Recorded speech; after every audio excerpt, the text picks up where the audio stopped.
ರಾಜ್ಯ ಸರ್ಕಾರಕ್ಕೆ ರೈತರ ಬಗ್ಗೆ ಕಾಳಜಿ ಇದ್ದಲ್ಲಿ ಕೂಡಲೇ ಚಿತ್ರದುರ್ಗ ಜಿಲ್ಲೆಯನ್ನ ಬರಪೀಡಿತ ಜಿಲ್ಲೆಯಾಗಿ ಘೋಷಿಸಿ ರೈತರ ಸಾಲ ಮನ್ನಾ ಮಾಡಲಿ ಅಂತ ಹೇಳಿ ಬಿಜೆಪಿ ರಾಜ್ಯ ರೈತ ಮೋರ್ಚಾ ಪ್ರಧಾನ ಕಾರ್ಯದರ್ಶಿ ಜಿ ನವೀನ್ ಆಗ್ರಹಿಸಿದ್ದಾರೆ. ಚಳ್ಳಕೆರೆ ತಾಲೂಕಿನ ದ್ಯಾವರನಹಳ್ಳಿ ಗ್ರಾಮದ ಬರ ಅಧ್ಯಯನ ನಡೆಸಿ ಮಾತನಾಡಿದಂತಹ ಅವರು, ಜಿಲ್ಲೆಯ ಉಸ್ತುವಾರಿ ಸಚಿವರು, ಶಾಸಕರು ಸೌಜನ್ಯಕ್ಕಾದರೂ ರೈತರ ಜಮೀನುಗಳಿಗೆ ಭೇಟಿ ನೀಡಿ ಬೆಳೆ ನಷ್ಟ ಅನುಭವಿಸ್ತಾ ಇರುವಂತಹ ರೈತರಿಗೆ ಸಾಂತ್ವನವನ್ನ ಹೇಳದಿರುವಂತದ್ದು ದುರದೃಷ್ಟದ ಸಂಗತಿಯಾಗಿದೆ. ರಾಜ್ಯ ಸರ್ಕಾರ ಸಂಕಷ್ಟದಲ್ಲಿ ಇರುವಂತಹ ರೈತರಿಗೆ ಯಾವುದೇ ಪರಿಹಾರ ನೀಡದೆ ಆತ್ಮಹತ್ಯೆಗೆ ಪ್ರಚೋದನೆಯನ್ನ ಕೊಡ್ತಾ ಇದ್ದು, ರೈತರ ಸಮಸ್ಯೆಗಳನ್ನ ಆಲಿಸೋದಕ್ಕೆ ರಾಜ್ಯ ಬಿಜೆಪಿ ಪಕ್ಷ ಅಂತಃಕರಣದಿಂದ ಭೇಟಿಯನ್ನ ನೀಡಿದ್ದು, ಸರ್ಕಾರ ಕೂಡಲೇ ಎಚ್ಚೆತ್ತುಕೊಳ್ಳದೇ ಇದ್ರೆ ರೈತರು ಸರ್ಕಾರದ ವಿರುದ್ಧ ದಂಗೆ ಏಳುವಂತಹ ಪರಿಸ್ಥಿತಿ ನಿರ್ಮಾಣ ಆಗತ್ತೆ ಅಂತ ಹೇಳಿದ್ರು. ಈ ಸಂದರ್ಭದಲ್ಲಿ ಜಿಲ್ಲಾ ಪ್ರಧಾನ ಕಾರ್ಯದರ್ಶಿ ಬಾಳೆಕಾಯಿ ರಾಮದಾಸ್, ತಾಲೂಕು ಬಿಜೆಪಿ ಮಂಡಳ ಅಧ್ಯಕ್ಷ ಬಿಎಂ ಸುರೇಶ್, ಮುಖಂಡರಾದ ಸಿದ್ದೇಶ್ ಮಿಲ್ಟ್ರಿ, ಆರ್ ಸುರೇಶ, ಮೀರಾ ಸಾಬಿ ಹಳ್ಳಿ, ಮಲ್ಲಿಕಾರ್ಜುನ್ ಸೇರಿದಂತೆ ಅನೇಕರು ಉಪಸ್ಥಿತರಾಗಿದ್ದರು. ನಾವು ಇವತ್ತು ಜಿಲ್ಲೆಯಲ್ಲಿ ಮೊದಲ ಭಾಗದಲ್ಲಿ ಹಿರಿಯೂರಿಗೆ ಪ್ರವಾಸ ಮಾಡಿದಾಗ ನಮ್ಮ ಅನುಭವಗಳು ಬಹಳ ನಮಗೊಂಥರ ಆಶ್ಚರ್ಯ ಮತ್ತು ಆತಂಕವನ್ನು ಒಳಮಾಡ್ಕೊಂತೀವಿ.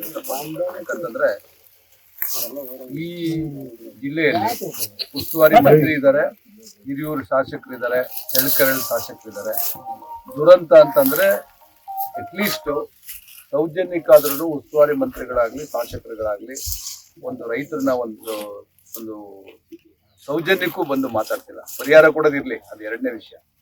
ಒಂದು ಅವ್ರಿಗೊಂದು ಸಮಾಧಾನ ಹೇಳ್ತಕ್ಕಂಥದ್ದು, ಅವರ ಸಮಸ್ಯೆನ ಕೇಳ್ತಕ್ಕಂಥದ್ದು, ಅದನ್ನು ಸಂಬಂಧಪಟ್ಟ ಅಧಿಕಾರಿಗಳನ್ನ, ಮುಖ್ಯಮಂತ್ರಿಗಳನ್ನ ಗಮನ ಸೆಳೆಯುವ ಮುಖಾಂತರ ಅವರಿಗೆ ಪರಿಹಾರ ಕೊಡ್ತಕ್ಕಂಥ ಕೆಲಸವನ್ನ ಮಾಡಿಲ್ಲ ಅನ್ನೋ ವಿಷಯವನ್ನ ನಾನು ನೇರವಾಗಿ ಅದನ್ನ ಖಂಡಿಸ್ತಾ ಇದ್ದೀನಿ. ಎರಡನೇದು, ನಾವು ಇವತ್ತು ನಮ್ಮ ಪ್ರವಾಸದ ಅನುಭವವನ್ನು ನೋಡಿದಾಗ ರೈತರಿಗೆ ಬೇರೆ ದಾರಿನೇ ಇಲ್ಲ. ಅವರಿಗೆ ಆತ್ಮಹತ್ಯೆ ಪ್ರೇರಣೆ ಕೊಡ್ತಕ್ಕಂಥ ಎಲ್ಲ ವಾತಾವರಣ ಇವತ್ತು ರಾಜ್ಯ ಕಾಂಗ್ರೆಸ್ ಸರ್ಕಾರ ನಿರ್ಮಾಣ ಮಾಡಿದೆ. ವಿಶೇಷವಾಗಿ ಈ ಜಿಲ್ಲೆಯಲ್ಲಂತೂ ಬರ ಯಾವ ದೃಷ್ಟಿಲಿದೆ ಮತ್ತು ಯಾವ ವ್ಯವಸ್ಥೆಲಿದೆ ಅಂತಂದ್ರೆ ನಮ್ಗೆ ಬಹಳ ಮನಸ್ಸಿಗೆ ನೋವಾಯ್ತು. ರೈತರು ಯಾವುದೇ ಕಾರಣಕ್ಕೂ ತಪ್ಪು ತಿಳ್ಕೋಬಾರ್ದು. ನಾವು ಫೋಟೋ ತೆಗೆಸ್ಕೊಳ್ಳಿಕ್ಕಾಗ್ಲಿ ಬೇರೆ ನಾವು ಆತ್ಮಸಾಕ್ಷಿಯಾಗಿ ನಾವು ಅಂತಃಕರಣದಿಂದ ನಿಮ್ಗೆ ಸಹಾಯ ಮಾಡಬೇಕು, ನಿಮ್ಮ ಸಮಸ್ಯೆಗಳನ್ನ ಕೇಳಬೇಕು, ನಿಮ್ಮ ಮಾತನ್ನ ಆಲಿಸಬೇಕು, ಸಂಬಂಧಪಟ್ಟ ಅಧಿಕಾರಿಗಳಿಗೆ ಮತ್ತು ಜನಪ್ರತಿನಿಧಿಗಳಿಗೆ ಮಾಧ್ಯಮ ಮುಖಾಂತರ ತಲುಪಿಸ್ಬೇಕು ಮತ್ತು ನಮ್ಮ ವ್ಯವಸ್ಥೆ ಮುಖಾಂತರ ಅವರಿಗೆ ತಿಳಿ ಹೇಳಬೇಕು ಮತ್ತು ಒತ್ತಾಯ ಮಾಡಬೇಕು, ಹೋರಾಟ ರೂಪಿಸ್ಬೇಕು. ಈ ದೃಷ್ಟಿಯಿಂದ ನಾವು ನಿಮ್ಮ ಊರಿಗೆ ಬಂದಿದ್ದೀವಿ. ನಿಮ್ಮ ಎಲ್ಲ ಸಮಸ್ಯೆಗಳನ್ನ ನಾವು ನಮ್ಮ ಕಣ್ಣಾರೆ ಕಂಡಿದ್ದೀವಿ. ದುರಂತ ಅಂತಂದ್ರೆ ಇವತ್ತೊಂದು ಅಧಿಕಾರಿಗಳನ್ನ ನಾವು ಸಂಪರ್ಕ ಮಾಡಿ ಬಂದಾಗ ಒಬ್ಬ ಅಧಿಕಾರಿನೂ ರೆವಿನ್ಯೂ ಅವ್ರು ಬಂದಿಲ್ಲ, ಕೃಷಿಯವ್ರು ಬಂದಿಲ್ಲ, ತೋಟಗಾರಿಕೆ ಅವರು ಬಂದಿಲ್ಲ, ನೀರಾವರಿಯವರು ಬಂದಿಲ್ಲ, ಯಾರೂ ಬಂದಿಲ್ಲ. ಇದು ಯಾವ ದಿಕ್ಕಿನಲ್ಲಿ ರಾಜ್ಯ ಸರ್ಕಾರ ಹೋಗ್ತಾ ಇದೆ ಮತ್ತು ಇಲ್ಲಿರ್ತಕ್ಕಂಥ ಉಸ್ತುವಾರಿ ಮಂತ್ರಿಗಳು ಮತ್ತು ಶಾಸಕರುಗಳು ಹೋಗ್ತಿದ್ದಾರೆ ಅಂತಂದ್ರೆ ಮುಂದಿನ ದಿನಗಳಲ್ಲಿ ನನಗನ್ಸಿದೆ ಯಾವ ರೀತಿಯಾಗಿ ರೈತರುಗಳು ರಿಯಾಕ್ಟ್ ಮಾಡ್ತಾರೋ ಗೊತ್ತಿಲ್ಲ.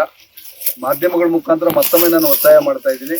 ಮಾನ್ಯ ಮುಖ್ಯಮಂತ್ರಿಗಳೇ, ಮಾನ್ಯ ಕಂದಾಯ ಸಚಿವರೇ, ಮಾನ್ಯ ಕೃಷಿ ಸಚಿವರೇ, ಮಾನ್ಯ ಉಸ್ತುವಾರಿಗಳೇ ಮತ್ತು ಶಾಸಕರುಗಳೇ, ಇನ್ನಾದ್ರೂ ನಿಮ್ಗೇನಾದ್ರು ಮಾನ ಮರ್ಯಾದೆ ಮನುಷ್ಯತ್ವ ಏನಾದ್ರು ಚೂರು ಪಾರು ಇತ್ತು ಅಂತಂದ್ರೆ ಭೇಟಿ ಕೊಡಿ, ವಿಶೇಷ ಅನುದಾನವನ್ನ ಕೊಡಿ. 2019ರಲ್ಲಿ ನಮ್ಮ ಸರ್ಕಾರ ಇತ್ತು, ಯಡಿಯೂರಪ್ಪನವ್ರ ನೇತೃತ್ವ ವಹಿಸಿದ್ರು, ಕ್ಯಾಬಿನೆಟ್ ಇಲ್ಲ, ಅಧಿಕಾರಿಗಳು ಬೆನ್ನಿ ಕಟ್ಕೊಂಡು ಇಡೀ ರಾಜ್ಯ ಪ್ರವಾಸ ಮಾಡಿ ಪ್ರತಿ 2 ಹೆಕ್ಟೇರ್ಗೆ 56,000 ರೂಪಾಯಿ ದುಡ್ಡು ಕೊಡ್ತಕ್ಕಂಥ ವಾರ್ಷಿಕ ಬೆಳೆಗೆ ವ್ಯವಸ್ಥೆಯನ್ನು ಮಾಡಿದ್ರು. ಮಳೆ ಆಶ್ರಿತ ಬೆಳೆ ಕೊಟ್ಟಿದ್ರು, ನೀರಾವರಿ ಬೆಳೆ ಕೊಟ್ಟಿದ್ರು. 2019ಕ್ಕೂ 2025ಕ್ಕೂ ಬಹಳ ವ್ಯತ್ಯಾಸ ಇದೆ. ನಾವು ಸರ್ಕಾರವನ್ನ ನೇರವಾಗಿ ಒತ್ತಾಯ ಮಾಡ್ತಾ ಇದೀವಿ.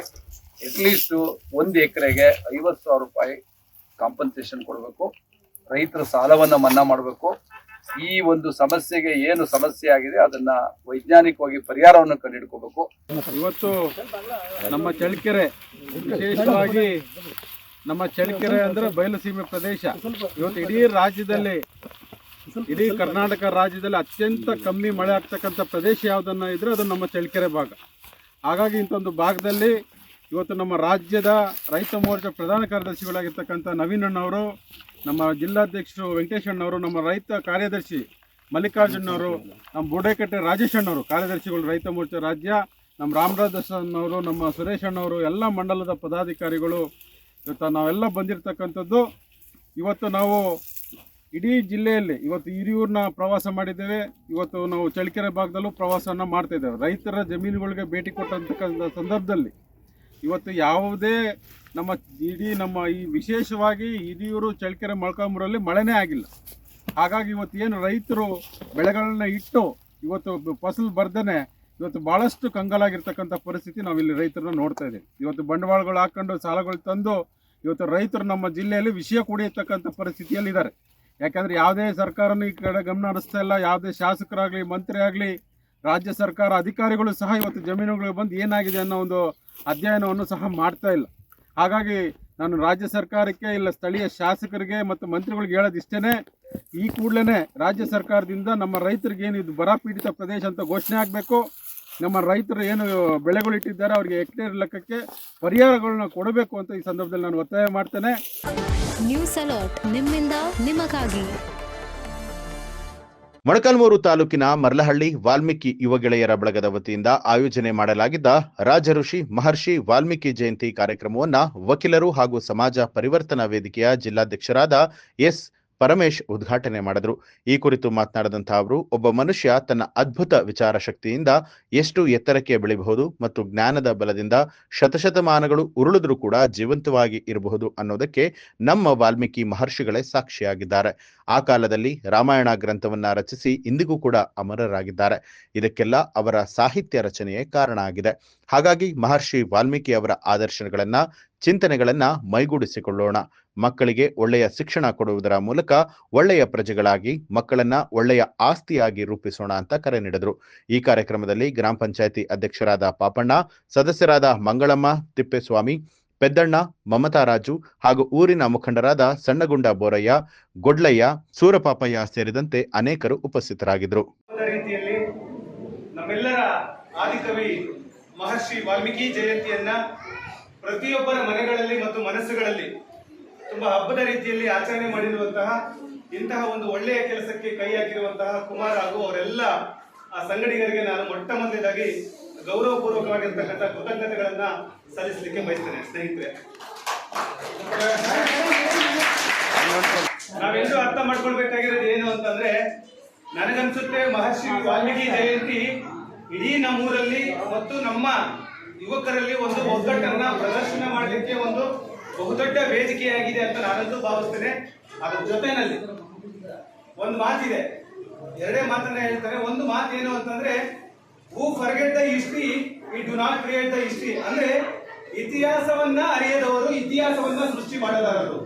ನಾವು ನೀವು ಎಲ್ಲರೂ ಅರ್ಥ ಮಾಡ್ಕೊಳ್ಬೇಕಾಗಿರೋದು ಏನು ಅಂತಂದ್ರೆ, ಇಡೀ ಭಾರತ ದೇಶಕ್ಕೆ ಮಹರ್ಷಿ ವಾಲ್ಮೀಕಿ ಅಂತಕ್ಕಂಥ ಒಬ್ಬ ಸಮಾಜದಲ್ಲಿ ಹುಟ್ಟಿರ್ತಕ್ಕಂಥ ಮಹರ್ಷಿ ವಾಲ್ಮೀಕಿ ಅವರು ಇಡೀ ದೇಶಕ್ಕೆ ಬೆಚ್ಚಿ ಬೆರಗಾಗುವಂತಹ ಒಂದು ರಾಮಾಯಣದ ಒಂದು ಮಹಾ ಗ್ರಂಥವನ್ನ ಕೊಟ್ಟಿದ್ದಾರೆ. ಅದು ಇವತ್ತು ಈ ದೇಶದ ಪ್ರತಿಯೊಬ್ಬ ನಾಗರಿಕರು ಕೂಡ ಅದನ್ನ ಒಂದು ದೈವ ಗ್ರಂಥವಾಗಿ ಸ್ವೀಕಾರವನ್ನ ಮಾಡಿದ್ದಾರೆ. ಅದಲ್ಲದೆ ಮಹರ್ಷಿ ವಾಲ್ಮೀಕಿ ಅವರು ರಾಮರಾಜ್ಯದ ಪರಿಕಲ್ಪನೆ ಹೇಗಿರಬೇಕು, ಒಬ್ಬ ರಾಜ ಆದವನು ಈ ದೇಶವನ್ನ ಹೇಗೆ ಮುನ್ನಡೆಸಬೇಕು, ಒಬ್ಬ ರಾಜಕಾರಣಿಯಾದವನು ಈ ದೇಶವನ್ನ ಹೇಗೆ ಮುನ್ನಡೆಸಬೇಕು ಅಂತ ಹೇಳಿ ಆ ಗ್ರಂಥದ ಒಳಗಡೆ ನಮಗೆ ಮಾನವೀಯ ಮೌಲ್ಯಗಳನ್ನ ಕಟ್ಕೊಟ್ಟಿದ್ದಾರೆ. ಆದ್ರೆ ದುರಂತ ಏನು ಅಂತಂದ್ರೆ, ಅವ್ರ ಮಕ್ಕಳಾಗಿರ್ತಕ್ಕಂಥ ನಾವು ನೀವು ಎಲ್ಲರೂ ಅರ್ಥ ಮಾಡ್ಕೊಳ್ಬೇಕಾಗಿರೋದು ಏನು ಅಂತಂದ್ರೆ, ಇಡೀ ಜಗತ್ತು ತಲೆಬಾಗ್ತಕ್ಕಂಥದ್ದು, ಇಡೀ ವ್ಯವಸ್ಥೆ ತಲೆಬಾಗ್ತಕ್ಕಂಥದ್ದು ಯಾವುದಕ್ಕೆ ಅಂತಂದ್ರೆ ನಮ್ಮ ನಾಲೆಡ್ಜ್ಗೆ, ನಮ್ಮ ಶಿಕ್ಷಣಕ್ಕೆ. ಮಹರ್ಷಿ ವಾಲ್ಮೀಕಿ ಮಕ್ಕಳಾಗಿರ್ತಕ್ಕಂಥ ನಾವು ನೀವೆಲ್ಲರೂ ಕೂಡ ನಿಮ್ಮ ಮಕ್ಕಳುಗಳಿಗೆ ಒಳ್ಳೆಯ ಶಿಕ್ಷಣವನ್ನ ಕೊಡಿಸಿ, ಒಳ್ಳೆಯ ಶಿಕ್ಷಣವಂತರಾದಾಗ ಮಾತ್ರ ನಾವು ಮಹರ್ಷಿ ವಾಲ್ಮೀಕಿಗೆ ಗೌರವವನ್ನು ಸಲ್ಲಿಸಬೇಕಾಗತ್ತೆ.